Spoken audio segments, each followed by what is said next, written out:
Net پہ جو تمہیں امیزون سے پیسہ کمانے کے طریقے بتا رہا ہے نا, وہ تمہیں طریقے بتا رہا ہے, خود کما رہا ہے. نہیں آئی بات میرا خیال ہے, کیونکہ تم جب اس کی ویڈیو دیکھتے ہو تو وہ خود وہ طریقہ اختیار نہیں کرتا امیزون سے, وہ صرف کلپ بنا بنا کے پیسہ کمانے کے طریقے بتانے کے پیسے کما رہا ہوتا ہے. نہیں آئی تو اس لیے امیزون سے پیسے کمانے کے بجائے بہتر ہے امیزون سے پیسے کمانے کے طریقے بتا کے پیسہ کماؤ. بہت گہری بات کی, ان لوگوں کی سمجھ میں نہیں آئی میرا خیال ہے. دوبارہ بتا دوں, دیکھو ایک تو ہوتا ہے امیزون سے پیسہ کمانا, اس کے لیے تو محنت کرنی پڑے گی, کمپنیوں سے آپ کو کمیشن پہ جو ہے نا لینا پڑے گا, آپ کی پروڈکٹ میں وہاں بکوانا چاہتا ہوں, وہ تو مشکل سے ملتے, اتنے آسانی سے نہیں ملتا. تو آپ پتہ نہیں کمیشن ایجنٹ بن کے کما سکو نہ کما سکو, لیکن بہتر یہ کہ آپ بجائے امیزون سے پیسہ کمانے کے, آپ امیزون سے پیسہ کمانے کا طریقہ بتانا شروع کر دو. نہیں یہی بات میرا خیال ہے, طریقہ بتانے کے پیسے زیادہ ملیں گے, ویوز بڑھیں گے آپ کے, ایڈ چلیں گے اس پہ, لوگ دیکھیں گے, سب آپ کی طرف آ جائیں گے, یار یہ پیسہ کمانے کا طریقہ جانتا ہے. جب آپ سے کوئی پوچھے گا آپ کیسے کما رہے ہو, آپ بھی اس طریقے سے کما رہے ہو, کہہ رہے نہیں میں بتا کے کما رہا ہوں. یار ان لوگوں کو سمجھ میں بات آتی نہیں ہے یار. دوبارہ آسان, ایک ہوتا ہے پکوڑے بنا کے بیچ کے پیسے کمانا, یہ بہت مشکل ہے, سمجھ رہے ہو, پکوڑے بنا کے اس کو بیچنا. اس کے لیے کوکنگ آئل چاہیے, دکان چاہیے, مزدور چاہیے, ہری مرچ چاہیے, بیسن چاہیے, کوکنگ آئل چاہیے, پولیس والوں کے بھتے چاہیے, بہت کچھ چاہیے. اس کے بعد کسٹمر بھی چاہیے, ہو سکتا ہے آپ کا پکوڑا نہ بکے. آسان طریقے, پکوڑے بنانے کا طریقہ بتاؤ اور لوگوں کو بتاؤ پکوڑے میں بڑا پیسہ ہے, یہ بتاتے رہو. لوگ آپ کا چینل دیکھتے رہیں گے اور آپ کے پاس, چاہے وہ ان کا پکوڑا آپ کا بیڑا ہی غرق ہو جائے, وہ دکانیں کھول کھول کے بیٹھے ہوں گے, بولیں گے یار ہمارے پاس تو کوئی کسٹمر آ نہیں رہا. نہیں آئی میرا خیال ہے بات. اس لیے یوٹیوب پہ اچھے برے دونوں طرح کے لوگ ہیں. کچھ طریقے بتا رہے ہوتے ہیں وہ جینین طریقے ہوتے ہیں, کچھ طریقے جو بتا رہے ہوتے ہیں جینین نہیں ہوتے, وہ صرف طریقہ بتانے کے ان کو پتا ہے پیسے ملیں گے, لیکن وہ طریقے مارکیٹ میں چلتے نہیں ہیں. ایسے بھی بہت سارے لوگ ہیں, میں نہیں کہہ رہا سارے فراڈی ہیں, دونوں طرح کے لوگ ہیں. سمجھتے ہو نہیں بات کو؟ تو میں جلدی سے بات کو سمیٹتا ہوں. تو میرے بھائی آپ نے کیا کیا کہ آپ نے ہدف بنا لیا دولت کو, کہ میں پیسہ کماؤں گا, پیسہ کماؤں گا, پیسہ کماؤں گا. تو میں وہ چائنیز کی مثال دے رہا تھا کہ اربوں روپے کما لیتے ہیں. موت تو ایک حقیقت ہے نا بھائی, اس سے کوئی جان چھڑا سکتا ہے؟ ایسے سیکنڈوں میں انسان مرتا ہے, پتہ ہی نہیں. کتنے ہی نسخے استعمال کر رہو بھائی صحت کے, اینٹی ایجنگ چیزیں کھا لو, بادام کھا لو, اخروٹ کھا لو, دیسی گھی کھا لو, تو کیا آپ بچ جاؤ گے؟ بیٹھے بیٹھے مر جاتا ہے آدمی. موت کے بعض اسباب ایسے ہیں جو ڈاکٹروں کو بھی پتہ نہیں ہے. ڈاکٹر خود اعتراف کرتے ہیں بھائی بیٹھے بیٹھے بھی بندہ مر سکتا ہے. میرے پاس ایک ہارٹ اسپیشلسٹ آئے ملنے کے لیے, میں نے ان سے ہارٹ کے بارے میں معلومات لینا شروع کر دی. انہوں نے بتایا جی ایسے ہوتا ہے, یوں ہوتا ہے, جب ہم پراٹھے زیادہ پھوڑتے ہیں تو چربی بننا شروع ہو جاتی ہے, کولیسٹرول بننا شروع ہو جاتا ہے, رگیں تنگ ہوتی ہیں, وغیرہ وغیرہ. میں نے کہا اگر انسان احتیاط برتنا شروع کر دے تو کیا کبھی بھی ہارٹ اٹیک نہیں ہوگا؟ جاگنگ بھی کرے, جم بھی جائے, کھائے کم, میٹھا چھوڑ دے, آئل چھوڑ دے, زبردست کھچڑی اور ان چیزوں پہ آ جائے, تو کیا آپ گارنٹی ہے کہ ہارٹ اٹیک نہیں ہوگا؟ ڈاکٹر صاحب نے کہا کوئی گارنٹی بولو نہیں ہے. میں نے کہا پھر کیا فائدہ؟ انہوں نے کہا چانس کم ہو جائیں گے, چانس ہارٹ اٹیک کے کم ہو جائیں گے, لیکن زیرو بولو نہیں ہوں گے. میں نے کہا کیوں زیرو نہیں ہوں گے بھائی, جب اس کے کولیسٹرول بھی نہیں بن رہا, رگیں بھی کھلی ہوئی ہیں. کیا خیال ہے بھائی جان؟ ابے سارے ہارٹ کی رگیں بھی کھلی ہوئی ہیں, دل بھی صحت مند ہے, تو اٹیک کیوں ہو رہا ہے پھر؟ انہوں نے کہا بات یہ میرے بھائی, ہمارے دماغ سے کرنٹ جاتا ہے کہاں؟ ہارٹ کی طرف. وہ کرنٹ جاتا ہے, جیسے موٹر کو کرنٹ ملتا ہے, پاور ملتی ہے, تو موٹر کیا کرتی ہے؟ گھومتی ہے, اور پانی آتا ہے. تو ایسے ہی ہمارے دماغ سے کرنٹ جاتا ہے ہارٹ کی طرف. وہ کرنٹ جب جاتا ہے تو ہارٹ کیا کرتا ہے؟ چلتا ہے. بعض دفعہ وہ کرنٹ جاتا ہی نہیں ہے, جیسے فیوز اڑ گیا نا بندے کا. ابے آپ نے پاور لگائی اور کرنٹ آیا, موٹر چلی, موٹر گھومے گی, آگے پائپ میں کائیاں ہیں تو پائپ پھٹ جائے گا نا, پائپ کے سوراخ ہی تنگ ہو گیا, آگے جگہ ہی نہیں ہے تو موٹر جل جائے گی. تو دل بھی ایسے ہی کرتا ہے, رگوں میں جب تنگی پیدا ہو جاتی ہے, آگے خون کو پمپنگ کے لیے جگہ نہیں ملتی, تو وہ خون واپس ریورس مارتا ہے اور دل کیا ہو جاتا ہے, دل میں درد ہوتا ہے, جو بھی ہوتا ہے وہ اللہ ہی جانے. لیکن بعض دفعہ کیا ہوتا ہے بھائی, لائٹ ہی چلی گئی, موٹر آپ نے ریپیئر کروائی, موٹر کی سروس کروا دی آپ نے, پائپ نیا والا لا کے ڈال دیا, سب کچھ کر دیا, پیچھے سے لائٹ کیا ہو گئی. ہمارے ہاں تو یہ ہوتا رہتا ہے. یعنی یہ مثال تو ہمارے ہاں KESC والے پیچھے سے بٹن کیا کر دیتے ہیں, بند کر دیتے ہیں. تو موٹر صحیح ہونے کے باوجود بھی پانی آتا ہے پھر اس میں. تو دل کے ساتھ بھی ایسا ہوتا ہے. بعض دفعہ کیا ہوتا ہے, یہ انگریزوں کے ساتھ بھی ہوتا ہے. آپ نے بڑے بڑے فٹ بالر دیکھے ہوں گے, ایسی ویڈیوز یوٹیوب پہ پڑی ہوئی ہیں, فٹ بال کھیل رہا ہے, فٹ بال کھیلنے والے کا دل کتنا صحت مند ہوتا ہے پتا ہے آپ کو. کمزور دل والا فٹ بال نہیں کھیل سکتا. اگر کمزور دل والا فٹ بال کھیلے تو وہ فٹ بال بن جائے گا. کمزور دل والا کھیل ہی نہیں سکتا فٹ بال, اتنا ٹف کھیل ہے. لیکن آپ نے فٹ بالرز کو دیکھا ہوگا, میدان میں کھڑے کھڑے ہارٹ اٹیک سے گر کے مر جاتے ہیں. دیکھا کہ نہیں دیکھا؟ تو بھائی کیا ہے کہ وہ جو دماغ سے کرنٹ آ رہا ہے وہ تھوڑی دیر کے لیے کیا ہو گیا, ڈسکنیکٹ. اللہ میاں نے کیا کر دیا اوپر سے. اللہ میاں کا بھی تو ایک ادارہ ہے نا جو الیکٹریسٹی پرووائڈ کرتا ہے, بجلی دیتا ہے ہمیں. وہ اوپر سے اللہ میاں نے کیا کر دیا, سوئچ آف. بیٹھے بیٹھے بندہ کلٹی. بڑی صحت مند غذائیں کھا رہا تھا, روزانہ لہسن پھانک رہا تھا, صحیح ہے نا, لیکن کیا ہو گیا, ابے کلٹی بولنے میں کچھ جا رہا ہے کہ آپ کلٹی نہیں ہوگے اس طرح کہنے سے. جب کلٹی ہونا ہوگا نا خود ہی ہو جاؤ گے. ڈرو مت, موت سے ڈرے نا تو پہلے مر جاؤ گے. تیار رہو مرنے کے لیے. کسی بھی وقت کوئی بھی کسی ٹائم پہ مارکیٹ سے شارٹ ہو سکتا ہے. یہ دماغ سے نکال دو کہ میں نہیں مروں گا جلدی. دنیا میں سب سے بڑا بے وقوف ہوا ہے جو یہ سمجھتا ہے کہ یہ بے وقوف تھے جو مر کے چلے گئے قبرستان میں بھرے ہوئے ہیں, میں تو اپنا ٹائم پورا کر کے جاؤں گا. ایسا نہیں ہوتا. تو اب میں آپ کو چند ایک مثالیں دیتا ہوں ڈاکٹروں کی, جس سے آپ کو پتا چلے گا کہ بھائی ہم کس چیز سے دل لگا رہے ہیں, کتنے بڑے بے وقوف ہیں ہم لوگ. کانسیپٹ ہی کلیئر نہیں ہے ہمارے. تو ڈاکٹروں کی مثالیں اس لیے دے رہا ہوں کہ قرآن و سنت کی مثالیں تو سنتے رہتے ہیں نا, ان پہ تو یقین نہیں آتا. اس میں ڈاکٹروں کی مثالیں دے رہا ہوں. تو ہارٹ اسپیشلسٹ ڈاکٹر, ایک نہیں کئی ڈاکٹروں سے پوچھا ہے, کہتے ہیں بھائی بغیر کسی وجہ کے بھی ہارٹ اٹیک ہو سکتا ہے. بیٹھے بیٹھے ٹیں, کوئی وجہ نہیں ہے, ایکسرسائز بھی کر رہے ہو, جم بھی جا رہے ہو, ساری صحت مند خوراکیں, پھر بھی مر سکتا ہے آدمی. لیکن چانس کم ہوتا ہے مگر ہوتا ہے, ختم نہیں ہوتا چانس. دوسرا بڑی بیماری کیا ہے, شوگر ہے کہ نہیں ہے.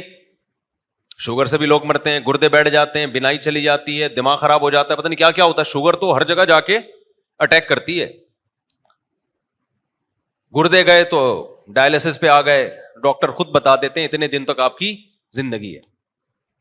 اب شوگر کے لیے کتنے سارے شوگر اسپیشلسٹ جو ہے نا بڑے بڑے, ان سے میں نے رابطے کیے. میں نے کہا بھائی شوگر سے کیسے بچا جا سکتا ہے؟ انہوں نے کہا ویٹ نہیں بڑھنے دو, یہ کرو, وہی جو صحت مند خوراکیں اور بادام پستے اور اخروٹ اور آرگینک چیزیں, سارے ڈاکٹر یہی بتاتے ہیں, بھاگو دوڑو ایکسرسائز کرو.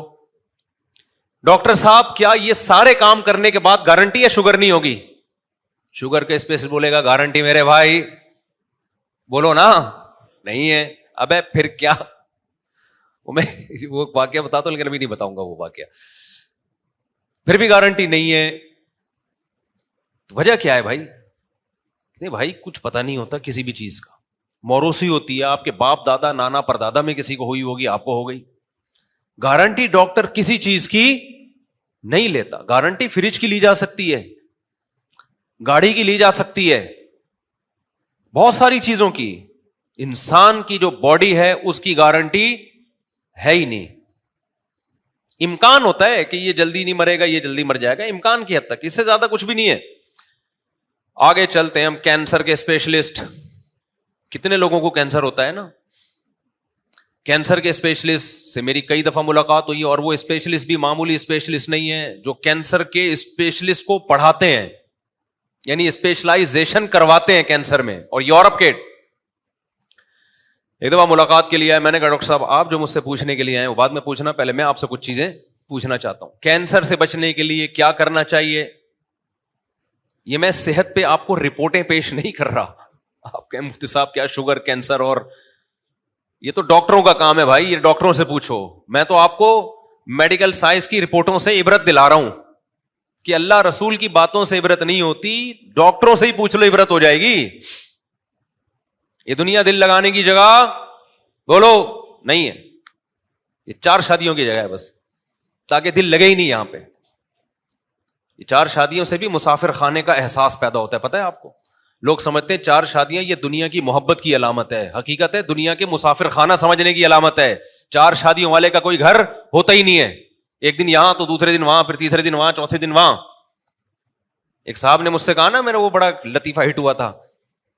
میری 2 گھر والے تھے, تو میں ایک گلشن اقبال میں, ایک ہاکسبے روڈ کی طرف, کتنا فاصلہ تھا نا. تو ایک اسٹیٹ ایجنٹ تھے میرے دوست, میں ایک دن یہاں تو دوسرے دن بس میں بیٹھ کے جاتا تھا میں, وہ ہاکسبے کتنا دور, 1.5 گھنٹہ لگتا تھا. انہوں نے کہا مجھے آپ پہ بہت ترس آتا ہے, ایک دن یہاں اگلے دن وہ ادھر.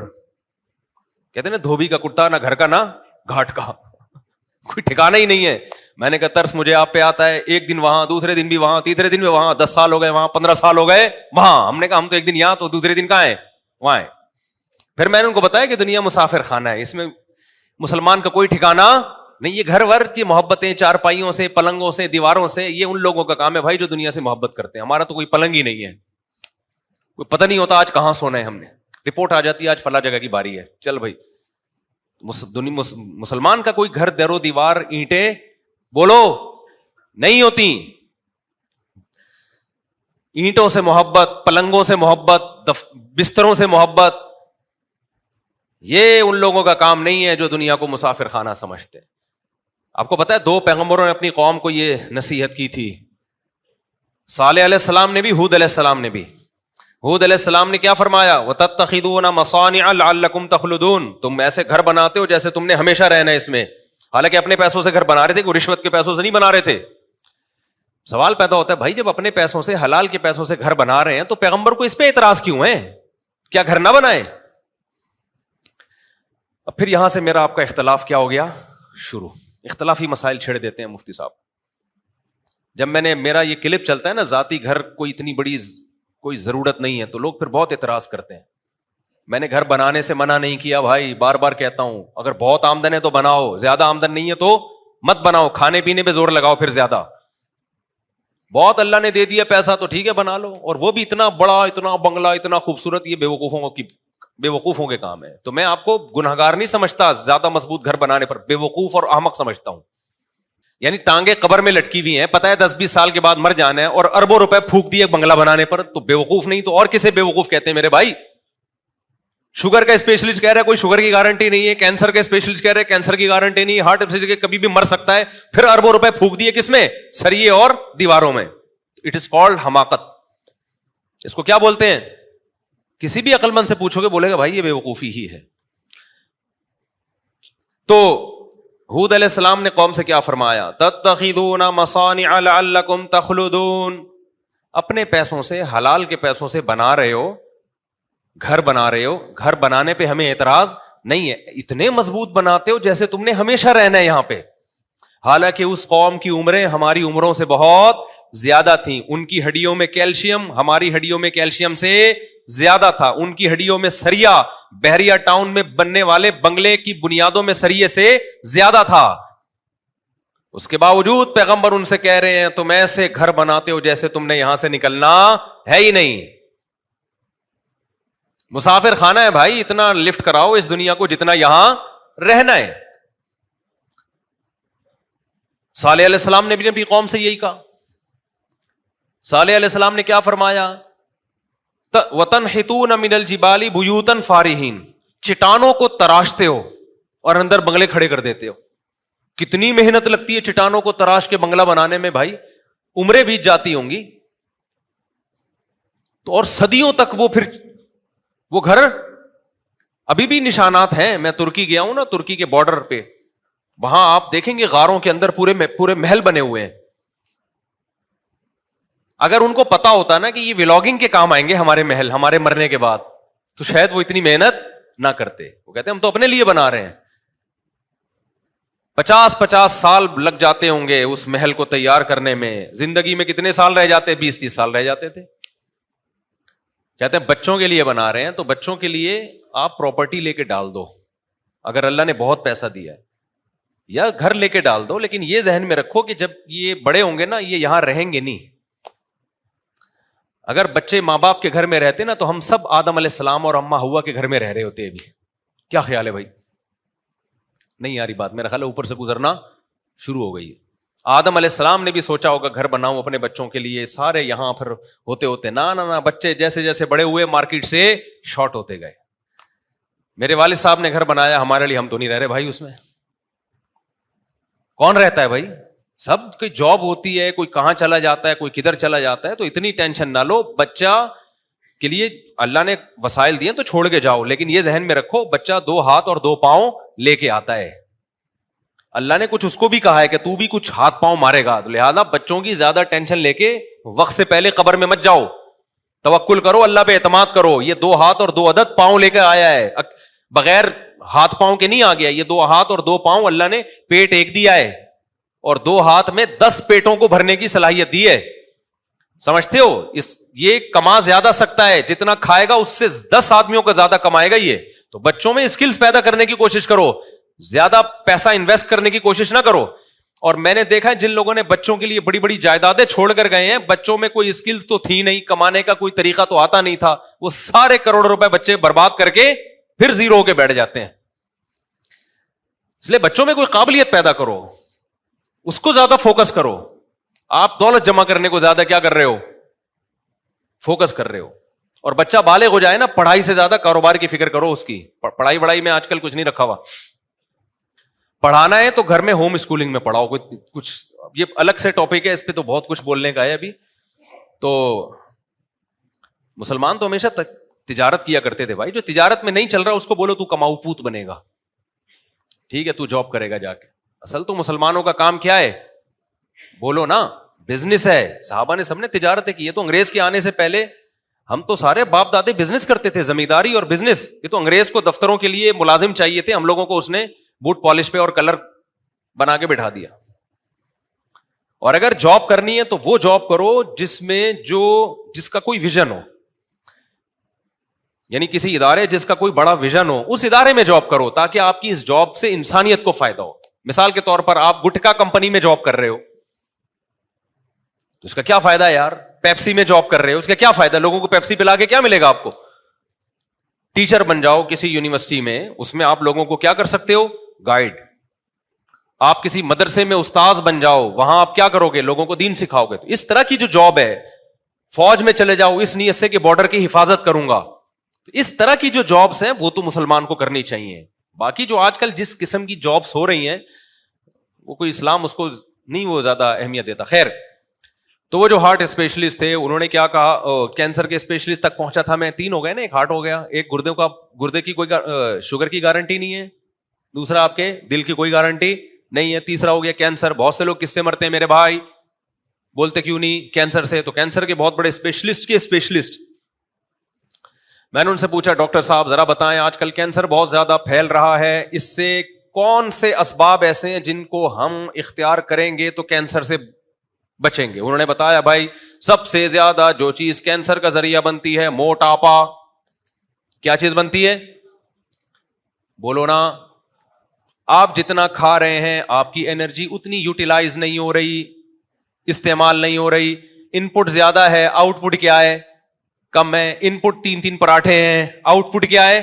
دفتر میں بیٹھ کے کی بورڈ سے لو لیٹر لکھ رہے ہیں, اس کے علاوہ یا فیس بک پہ کمنٹس کر رہے ہیں, اور کچھ بھی نہیں ہے. تو 2 انگلیاں چلانے کے لیے 2-3 پراٹھوں کی بالکل بھی ضرورت بولو نہیں ہے. سب یہی کر رہے ہیں, سب یہی کر رہے ہیں. ہو سکتا ہے میں کوئی بہت کوئی ایسا نہیں ہو کہ میں کوئی آپ سمجھ رہے کہ مجھ سے آپ پتہ نہیں کہ شاید 2 نوالے صبح ایک کھجور کے چکھ لیتے ہوں گے. ہم سب اس بیماری میں مبتلا ہیں. ہماری محنت کم ہے اور خوراکیں کیا ہیں؟ بہت زیادہ. تو میں نے کہا ڈاکٹر صاحب پھر کیا کرنا چاہیے؟ انہوں نے کہا وزن نہیں بڑھنے دو میرے بھائی, خاص طور پہ 40 سال کے بعد کسی قیمت پہ وزن بولو نہیں بڑھنے دو. میٹھا کیا کرو میرے بھائی, 40 سال کے بعد خاص طور پہ جو چینی ہے اس کو کیا کر دو؟ چھوڑ دو.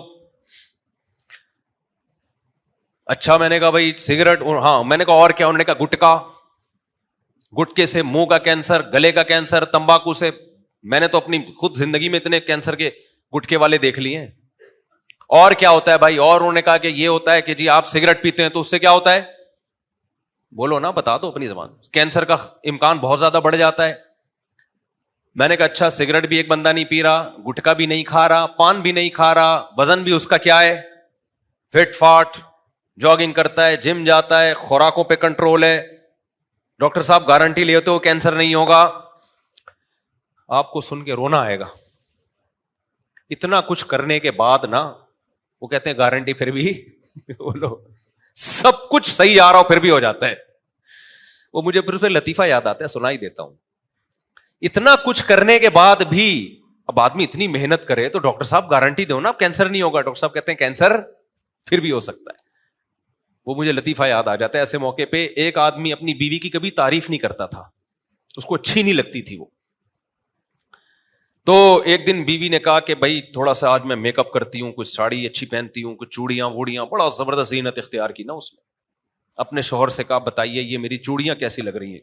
ہاں, شوہر نے جب دیکھا نا بیگم پہ, بیگم کو سے کہا تھا یار آج تو بڑی خوبصورت چوڑیاں پہنی ہوئی ہیں. کہتی تھینک یو جی. آج تو بیگم بڑا ٹائٹ میک اپ لگایا ہوا ہے. تھینک یو جی. آج تو تم نے ساڑی بھی بڑی خاندانی پہنی ہوئی ہے. بڑی بیگم خوش ہو رہی ہے نا. تھینک یو جی. اچھی پھر بھی نہیں لگ رہی. یہ ساری چیزیں بہت اچھی تم نے پہنی ہوئی ہیں مگر تم اچھی بولو پھر بھی نہیں لگی. ہمارے ایک دوست تھے, ان کو رنگین ٹوپیاں پہننے کا شوق تھا جب ہم کالج میں پڑھتے تھے, کلرفل ٹوپیاں. مجھے یہ تھا کہ ٹوپی پہننی ہے تو یہ سادہ چائنا والی. ان کو شوق تھا نیلی پیلی نا بتیاں لگی ہوئی ہیں اس میں, تو بڑی چمکدار قسم کی ٹوپیاں خرید کے, میرے کلاس فیلو ہیں, بیان بھی سنتے ہیں. ایک دن میں نے ان سے کہا, میں نے کہا یار یہ تم کیا نیلی پیلی پہن رہے ہو؟ کہہ رہے یار اچھی نہیں لگ رہی ٹوپی. میں نے کہا دیکھو ٹوپی کا اچھا لگنا کافی نہیں ہے, ٹوپی پہن کے بندہ بھی اچھا لگے. یہ ٹوپی واقعی بہت خوبصورت ہے, اسے پہن کے بندہ اچھا نہیں لگتا. میں نے کہا آپ کیا کرو, چوڑیاں پہن لو. چوڑیاں تو خوبصورت ہوں گی لیکن بندہ پہن کے اچھا لگے گا چوڑیاں پہن کے؟ ایک بڑا خوبصورت سا دوپٹہ ہے, اس میں وہ پیکو شیکو ہوا ہوا ہے, دوپٹہ تو بڑا خوبصورت ہے لیکن وہ جب آدمی پہنے گا تو اچھا لگے گا. تو ہر اچھی چیز استعمال کے بعد وہ چیز تو اچھی ہوتی ہے, ضروری نہیں کہ بندہ بھی اچھا لگنا شروع کر دے وہ. تو اس آدمی نے اپنی بیگم کے ہر چیز کی تعریف کی, آخر کہا اچھی تو پھر بھی, یہ ساری چیزیں اچھی ہیں مگر تو اچھی نہیں لگ رہی. تو ڈاکٹر صاحب کی اس بات سے نا مجھے یہ لطیفہ یاد آیا. میں نے کہا ڈاکٹر صاحب اس نے سگریٹ بھی چھوڑ دی, گٹکا بھی چھوڑ دیا, پان بھی چھوڑ دیا, ایکسرسائز بھی کر لی, خوراک پہ کنٹرول بھی کر لیا, کینسر سے بچنے کی گارنٹی پھر بھی نہیں ہے. اس کا یہ مطلب نہیں ہے کہ آپ احتیاطیں نہ کریں, چانسز بہرحال کم ہو جاتے ہیں. جو ہمارا لائف اسٹائل ہے اس میں تو شوگر کا بھی چانس ہے کہ 90% شوگر بھی ہوگی, کینسر بھی ہوگا, بلڈ پریشر بھی ہوگا, اٹیک سے بھی مرو گے. جو نہیں مرے اب تک ان پہ حیران ہو کہ یہ مرے کیوں نہیں ابھی تک. تو میں یہ نہیں کہہ رہا کہ آپ احتیاط نہ کریں, لیکن گارنٹی ڈاکٹر صاحب کی طرف سے میرے بھائی بولو کوئی بھی نہیں. اور اس سے آگے چل کے ایک اور بات کرتا ہوں میں, اگر ڈاکٹر گارنٹی لے بھی لے, ڈاکٹر کہے بھائی تیرا لائف اسٹائل اتنا خاندانی ہے نا, او ہو کہ ابھی WHO کی ایک رپورٹ آئی ہے کہ جس کا ایسا لائف اسٹائل ہوگا اس کے بارے میں WHO کی طرف سے گارنٹی ہے کہ نہ اس کو کبھی شوگر ہوگی, نہ بلڈ پریشر ہوگا, نہ اس کے گردے کبھی خراب ہوگے, نہ اس کو ہارٹ اٹیک ہوگا, یہ 150 سال جیے گا. یہ اول تو ایسی کوئی گارنٹی ہے نہیں. فرض کرو سائنس نے اتنی ترقی کر لی کہ ایسی چیزیں ایجاد ہو گئی ہیں کہ اب جی 150 سال تک یہ میڈیسن جو لے گا یا یہ خوراک جو کھائے گا وہ کب تک زندہ رہے گا؟ 150 سال تک. فرض کرو سائنس نے ترقی کر لی. تو مجھے ایک بات بتاؤ, کراچی میں جو گٹر کے ڈھکن ہیں ان کی کوئی ذمہ داری لے گا؟ چلتا ہوا آدمی کہاں گر جاتا ہے بولو؟ نہ شوگر تھی, نہ بلڈ پریشر تھا, گٹر دیکھتا ہے کہ چونکہ یہ شوگر بھی نہیں ہے, اس کو WHO نے سرٹیفکیٹ دیا 150 سال زندہ رہے گا, لہذا اس کو نیچے گرنے سے کیا کر لو, روک لو. ٹرک والا جب ٹرک چلا رہا ہوتا ہے وہ یہ دیکھتا ہے کہ یہ صحت کے سرٹیفکیٹ لے کے گھوم رہا ہے یا نہیں گھوم رہا, وہ کچلتا ہوا بولو جاتا ہے. کوئی گارنٹی نہیں ہے بھائی. آپ کہہ سکتے ہو یہ حادثات, امریکہ میں تو گٹروں کے ڈھکن ہوتے ہیں, چلو ہم امریکہ چلتے ہیں, وہاں جا کے رہیں گے, وہاں یہ حادثات کا چانس کم ہے.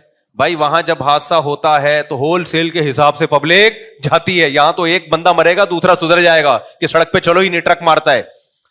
جاپان میں ٹرین کتنی زبردست، جاپان نے ٹرین کی ٹیکنالوجی میں ترقی کی ہے، لیکن ٹرینیں وہاں بھی الٹتی ہیں.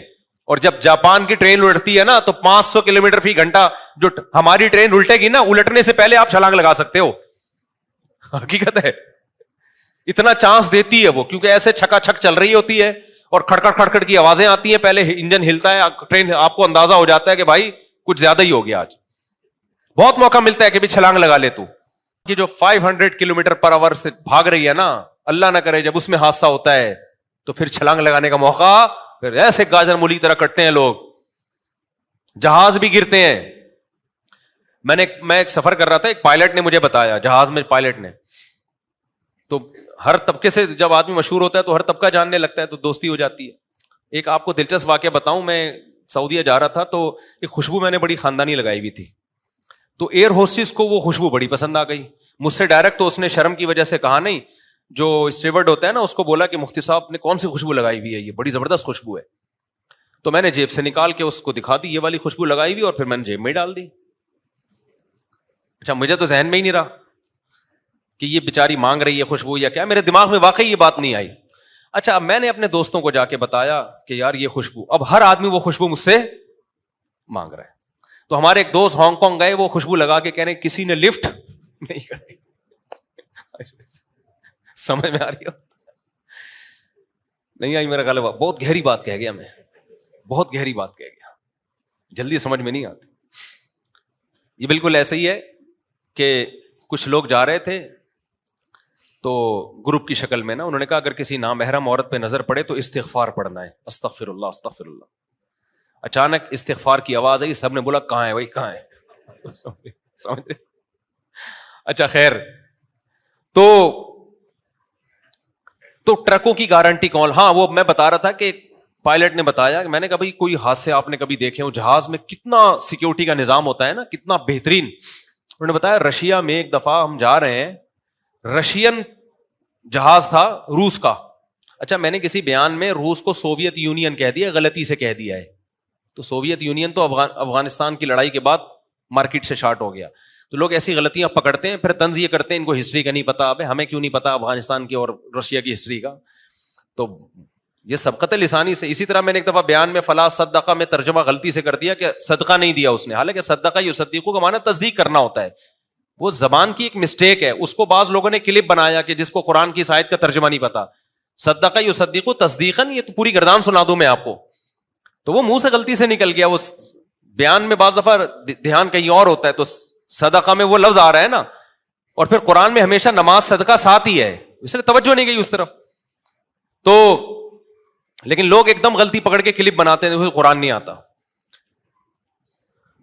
تو ایسی سبقت لسانی جسے کہتے ہیں نا، زبان سے آدمی سوچ کہیں اور ہوتی ہے کہیں اور، تو اس کو ایک دم سے فتویٰ نہ لگا دیا کریں کسی کے بارے میں.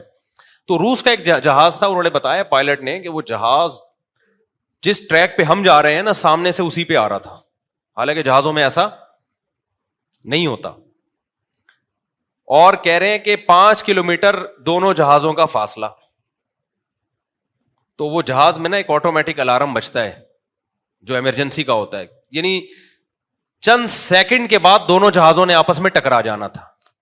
چند سیکنڈ کے بعد.